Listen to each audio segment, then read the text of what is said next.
waaw ñu ngi leen di nuyu di leen ziar di leen bal ak di leen balu ak waaw di leen jaajëfal nag bu wér a wér a wér a wér a wér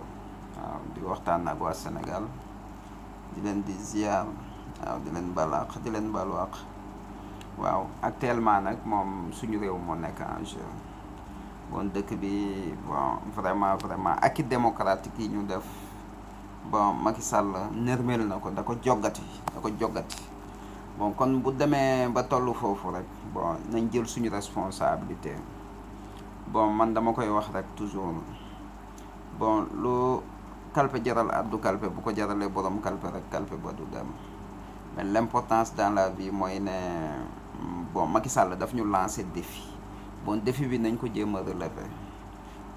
lobby yi les occidentaux lancé nañ ñu défi bon nañ jéem a relever défi bi voilà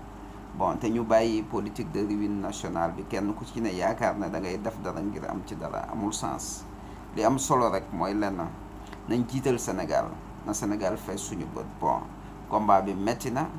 mais nañ ko jàpp ak ñoom xam nañ ne on a des nu mu tuddati du ñëpp nag du ñëpp bon on a des médias corrompus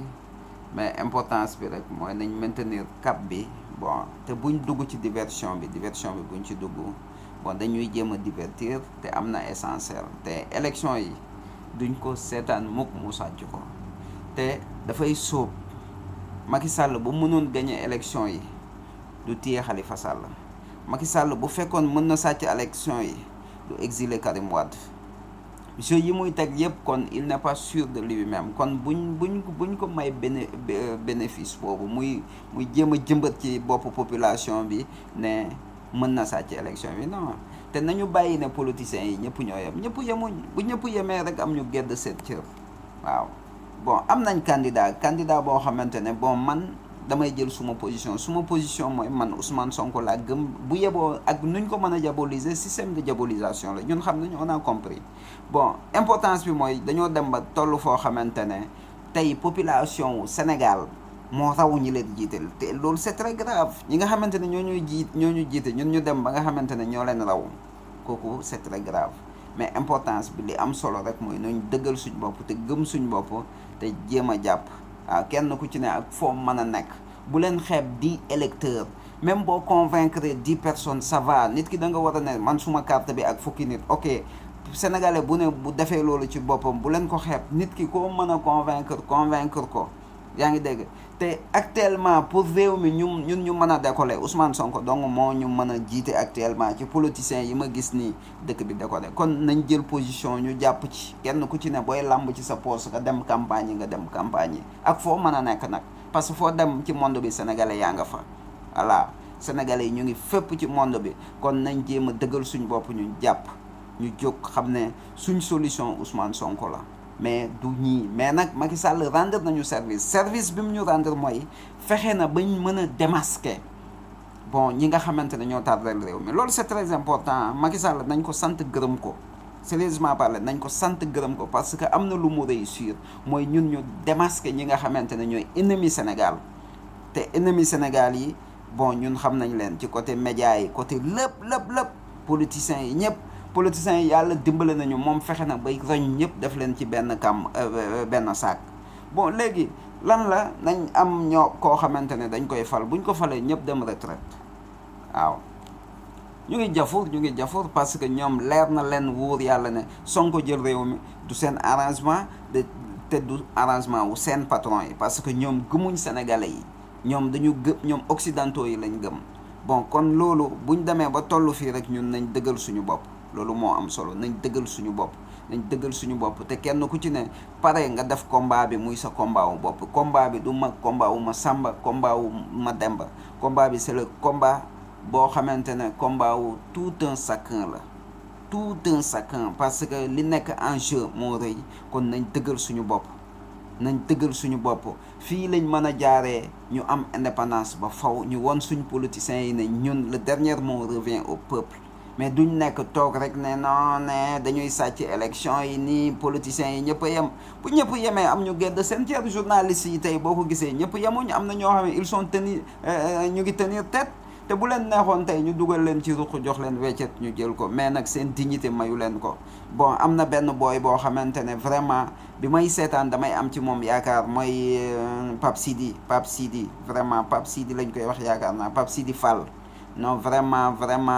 non kooku estimé naa ko trop un journaliste Pape Sidi Fall la yaakaar naa. bon vraiment boo ko xoolee nga xam ne relève bi baax na bon léegi pompiteer yu nëb yi nag bon nañ leen jéem a abal Macky Sall dimbale nañu ba pompiteer yu nëb yëpp mu def ko ci benn sac Macky Sall rendre nañu service dañ ko war a sant gërëm ko parce que rendre nañu service ñun ñu mën a démasquer ñi nga xamante ne ñoo baaxut ci réew mi bon ñu décoller une bonne fois voilà mais mënuñ fi nekk di xeex chaque instant ñu mel ni kuy jouer PMI boo changé kii fii candidat bi fi teg lu yoon candidat bi nga xamante ni mooy menacé maintenant Ousmane Sonko la nañ ci jéem a jàpp système de diabolisation bi même sama doom bu ndaw ba sax ba ca kër ga xam na ne système de diabolisation xale yu ndaw yi sax boo leen laajee fi mu ne nii koo àndal ñu ne la Ousmane Sonko voilà bon kon nañu nangu ne lii lu yàlla indi la mënuñ ci moom tous nag ay assassinat nañ créé lu ne depuis Ousmane Sonko ba mu jógee ba léegi ñu ngi teg yàlla mu ngi ñëw ak dogalam saa yuñ demee pièce rek yàlla indi kii am kon kooku suñ borom moo koy aaral boppam du doomu aadama moo koy aaral boppam man la nga xamante ne man gëm naa ko dama ne liy génn ci làmmiñam bi nekkul moom mooy wax suñ borom moo koy wax loo kon loolu bon nañ ko gëm ñu dëggal suñ bopp aussi moom itam warut ñu gën a gore bu mu ñu gën a gore exposé na vie am teg na laay fam ci taabal bi bon nañ jàpp Ousmane Sonko am na ay lobby c'est le peuple sénégalais qui ñoom ñoo nekk derrière lui kon nag loolu mooy lobby bi gën a wóor bu ko yàlla indee ci pouvoir est-ce que am na koo xamante ne il sera redevable seulement le peuple sénégalais donc il va travailler il n'a pas le choix de trahir le peuple te nee naa la jëmm juy kàcc boo janoog moom rek bu fekkee nit nga war nga xam ne jëmm ji day kàcc te homme politique dafa am lu Ousmane Sonko di wax lu am solo discours la parcours la Macky Sall buñ xooloon ci parcours am ci parcours am rek du doon président discours bi baaxoon na mais parcours bi baaxul quand même te dafa am lu nit war a xam système bi ñuy dund ni tey jikko Macky Sall la mooy diviser pour mieux régner tey bu demee ba nga xamante ne diviser na peuple sénégalais bi loolu moo gën a garaaw loolu moo virus boobu moo gën a tax ñu war a mën a taxalikoo ak Macky Sall parce que daf ñuy diviser te loolu baaxul un peuple divisé ne sera jamais debout un peuple divisé ne sera jamais debout ñu fexe ñu ñefe ñu taxalikoo ak moom parce que tey boo ko xoolee ca jamono yi man dama def suma analyse barke demb ci guddi ma tëdd ma xool nañ doon diaboliser Idrissa Seck Ndiogou Wack Seck est-ce que nit dégg il est midi nit déggati na ko en 2004 suba teel bu xëyoon palais la daan dem jëli lu muy tiré sol primature booba Macky Sall mooy bu xëyee di saaga ndey Idrissa Seck rek suba ba jant bi so bon loolu jikko Macky Sall la moom corruption la gëm buggul ku ko contre ñemewul